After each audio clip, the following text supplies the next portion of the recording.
Hi!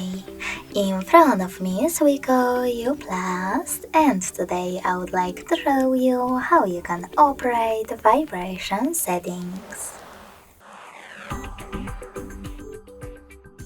First of all, in order to mute your device completely, leaving only vibrations, you have to hold the volume down button.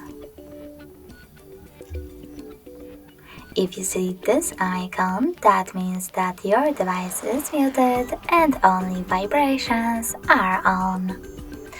If you wish to enable ringtone, click on volume up button instead.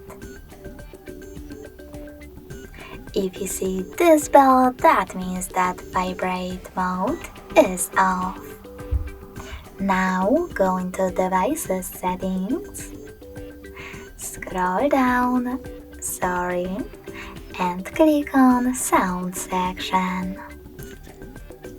Then click on this switcher next to Also Vibrate Vocals to enable or disable haptic feedback for all incoming calls. Thanks so much for watching. If you enjoyed this video, don't forget to leave a like, comment, and subscribe. Bye!